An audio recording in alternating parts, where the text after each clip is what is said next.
once we've created a new estate administration, it's not going to have any detail up here in the case heading on the case dashboard.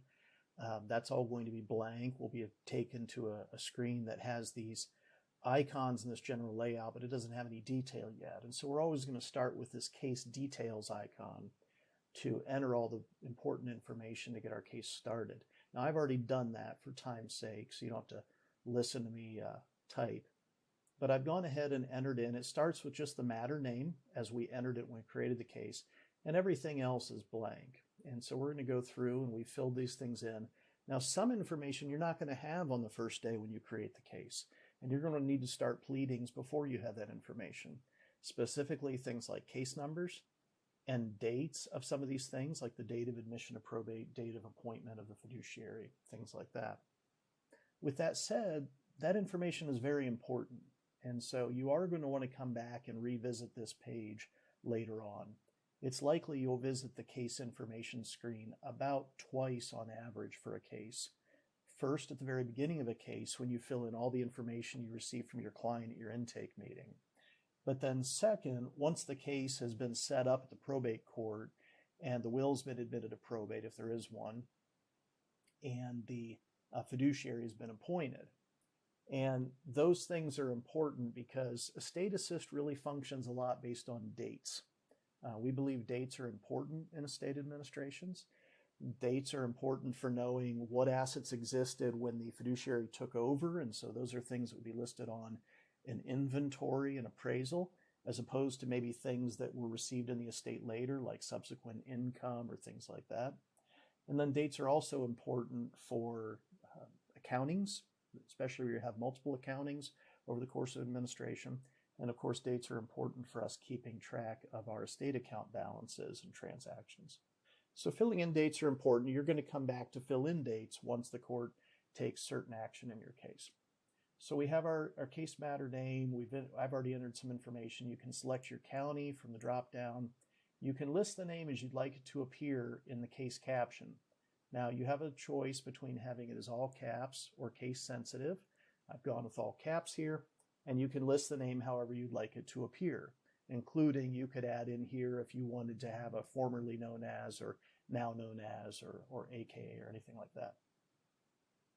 Of course, as information about whether this is a testate or intestate, and if there is a will, certain questions related to the 1.0. At some point, you'll put in your estate account information. It's important to remind you at this point, you do not have to put personal identifiers into EstateAssist to have it function properly. You can keep those off, you could keep those stored, and we have a separate video on some options for that. I know some people are less comfortable with web-based applications. I would assure you we've done an awful lot through third-party professional sources to have our software penetration tested repeatedly. But I get it, not everybody's comfortable with that, and the good news is you don't have to be. You can get the full power of this software, keeping all account numbers off it, and just using alternative identifiers. And again, there's another video on that topic to give you a little more insight on that. We go ahead and fill in our decedent information, name and date of birth, date of death, things like that. By the way, you don't have to use the drop-down arrows. So when you drop down the menu, you don't have to use arrows to go back years and years. You can just type in a number and fill in those fields to make things go more quickly. But of course, the drop-down is convenient for recent dates. Again, Social Security number is not necessary if you don't want to put it in. We've got address and things like that. Scout is going to be our fiduciary, and so we have her listed. We do have sections for email addresses for many things in EstateAssist. We have some functionality already for communicating with people by email, but we have a lot more coming. We believe that an important part of this software being powerful for users is to streamline communications with interested parties and clients. And a big part of that is collecting email addresses and using email as a viable tool for getting information out to people, and eventually even document signings and things like that. There will be more coming on that in the next few months. And it does allow us to select, is this fiduciary also an interested person in the estate? We've got some options there. I've checked that Scout is also a vested beneficiary named in the will. If we had a co-fiduciary, we could list that person's information in. It would also populate documents. We have our bond information, which I've got everything marked as 0 because we've got the will waives the bond. If we had a surviving spouse, we would list that person's information in, and also, of course, their status with regard to the children of the decedent, and then appraiser. And we could type in the appraiser information. And by the way, on that note, I'll just point something out to you.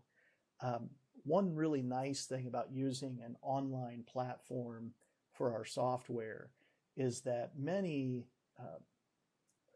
web applications, for many of you, the software you use to go on the internet, your Internet Explorer or Google Chrome or whatever you like to use, it allows you to have automatic fill-in for blanks.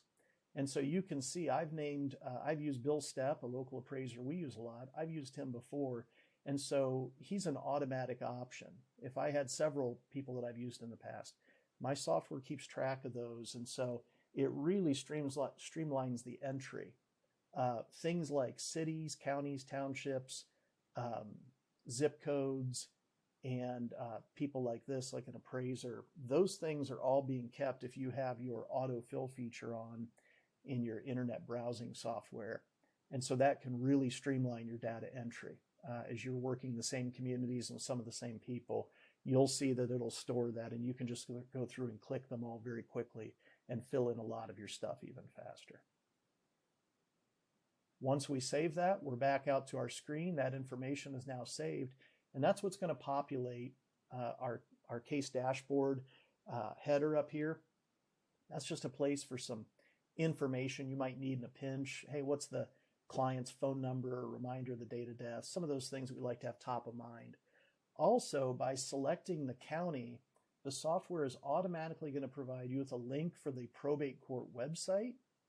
And assuming it has one, we've got still just a few courts in the state that don't have websites yet, but it's a pretty small number. And then also the local rules, if their local rules are online. And again, an awful lot of them are. And so those things are going to automatically link to your case so that they're accessible right away. And then by filling in that case details screen, just that relatively small number of questions, we can now go to our pleadings, and we're going to see that an awful lot of data is filled in. And so we see that it's pulled all the information from our case details screen. It's got our attorney of record. It's got our fiduciary information. It's got our decedent's information, all the court and case caption information.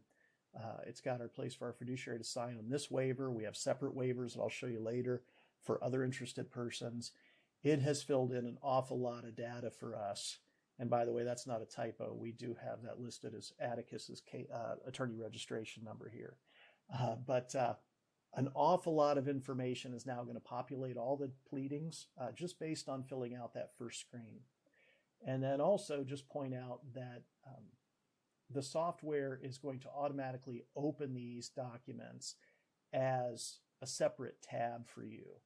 And so you see that as I go to my 3.0, where it's got my appraiser bill listed, it's going to automatically open that in a separate tab, which can just be a little bit easier for managing, not going back and forth, having to click back and forth with back arrows and things like that. It just opens it up to a separate screen or a separate tab.